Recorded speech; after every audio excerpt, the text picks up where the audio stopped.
नशीबवान आहेस बघ पोरी तू। हिवाळा सोडून बाळंतीण होणाऱ्या बायकासनी का नाही थंडीच्या त्रासातनं व्हायचा आराम मिळतो। मला तर वाटतंय तुझं बाळंतपण ह्या पावसाळ्यात उरकून जाईल। 2-3 महिने चांगलं चुंगलं खाल्लंस की तुझी पाठबी भरून येईल। म्हणजे आता ते काय असतं? कळल, हळूहळू समद कळल तुला। आणि काय ग, शत्रू कुठं दिसेना झालाय, कुठं गेलाय? काय माहित नाही आत्या। तेजू, समद ठीक आहे नको बाळा? हो, माझ्या गरोदरपणाचा दिवस खूप छान अनुभवते मी। हा 9 महिन्यांचा प्रवास, त्यातून शिकायला मिळणाऱ्या गोष्टी, खरंच माणूस किती छोट्या छोट्या गोष्टीतनं शिकत जातो ना। माझं हे गरोदरपण इतकं सुख देणारं असेल असं कधीच वाटलं नव्हतं मला। बाहेर पावसाचं वातावरण आणि आपण मस्तपैकी गरमागरम चहा पितोय, त्यात माझ्या पोटात असणारे 2 जीव सतत मला त्यांच्या असण्याची जाणीव करून देतात। किती भारी चाललंय ना हे सगळं। होय, एकदम खरं बोलतेस बघ। आता जर अक्का असत्या ना तर त्यासनी तुझ्यासाठी काय करून काय नग असं झालं असतं बघ। त्यांनी लय काळजी घेतली असती तुझी।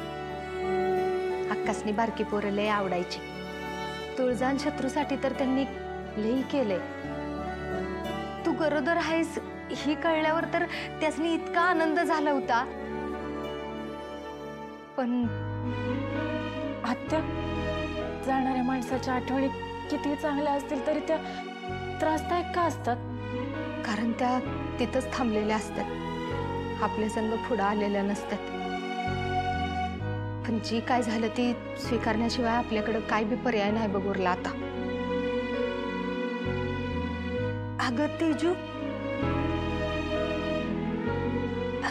मगाशी ही कोण तर काय तर देऊन गेलंय बघ, कसली पत्रिका आहे बघ, काय लिहिलंय वाच बरं जरा। प्रसूती वेदना कमी करून डिलिव्हरी सोपी करण्यासाठी व्यायाम घेतले जाणार आहे तिथे, असं लिहिलंय याच्यावर। आय्या, चांगलंच आहे की मग। तुझं बी नाव नोंदव बरं का त्यात।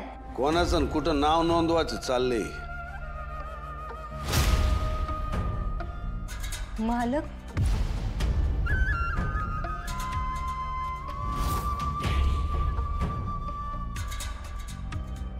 मालक, तुम्ही लवकर येणं केलं का? तुम्हाला आवडलेलं दिसत नाही? अहो नाही, तसं नाही। तुम्ही अजून 2-3 दिवस येणार नाही असं सांगितलं होतं, म्हणून म्हणलं।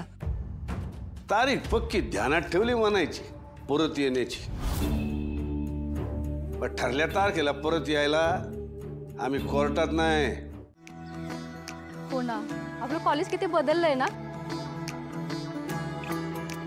कुठे राहिली तुळजा? थोडी लवकर आली असती तर छान गप्पा झाल्या असत्या। बापरे, ही आलीच नाही तर? नाही, असं झालं तर सगळं कॉन्व्होकेशन वाया जायचं।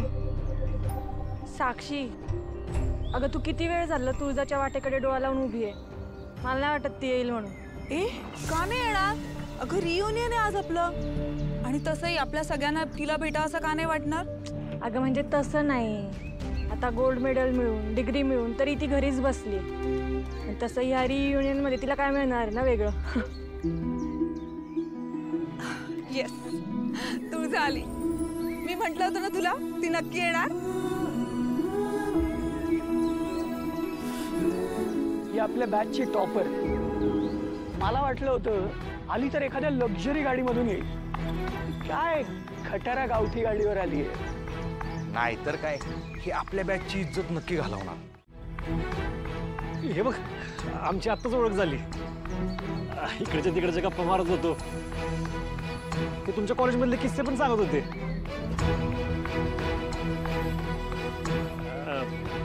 चल की, उशीर होतोय आपल्याला, चल जाऊया। चला बाबा, येतो। काय म्हणला तुम्ही सूर्याला? तू ऐकलंच तर परत सांगायची काय गरज? नाही, स्वतःच्या चुका स्वतःच्या तोंडाने कबूल करण्याची ताकद आहे का तुमच्यात ते बघत होते। तू सेकंड इयर ड्रॉप आउटच ना, आणि थर्ड इयरला चीट करताना सापडलास, तेव्हा वडिलांच्या कृपेने त्यातून सुटलास। आणि तू सूर्याला बोलतोस, त्याचा असा अपमान करतोस। काही असलं ना तरी शिक्षण पूर्ण आहे माझं, कागदावर ना फक्त पर्सेंटेज दिसतात, माणसाची बुद्धिमत्ता नाही. असो, मला ना तुमच्याशी बोलण्यात काही इंटरेस्ट नाहीये. मी सरळ मुद्द्यावर येते. आत्ताच्या आत्ता सूर्याची माफी मागा. याची आणि आम्ही माफी मागायची. त्याला बोललं की तिला राग येतो आणि तिला बोललं की त्याला. या गरगड्याला घेऊन आली आहेस आणि तुला वाटतंय की आम्ही याची माफी मागावी. यू नो ना, my father is trustee of this college. या अशा दीडदमडीच्या लोकांना आम्ही घरी फरशी पुसायला ठेवतो. तोंड सांभाळून बोला. थांब तुळजा, एक काय चाललंय तुमचं हे? आणि आपण इथे कशासाठी आलोत? हा कार्यक्रम एन्जॉय करण्यासाठी आलोत ना? हा कार्यक्रम झाल्यानंतर आपण कधी भेटू? इनफॅक्ट हा कार्यक्रम झाल्यानंतर भेटू किंवा नाही हे माहिती सुद्धा नाही. मग हा कार्यक्रम आपण एन्जॉय करायचं सोडून तुम्हा दोघांचं हे काय चाललंय? इनफॅक्ट मला असं वाटतं आपण सगळ्यांनीच हा कार्यक्रम मस्त एन्जॉय केला पाहिजे. एकमेकांची कंपनी आपण एन्जॉय केली पाहिजे यार. ए, तुझा शहाणपणा तुझ्याकडेच ठेव. आमचा ना काहीतरी स्टँडर्ड आहे, काहीतरी क्लास आहे. या अशा लोकांबरोबर एन्जॉय करायचं का आता? आम्ही डॉक्टर्स आहोत. याच्यासारख्या लोकांच्या जवळ ना चपलाही काढत नाही आम्ही.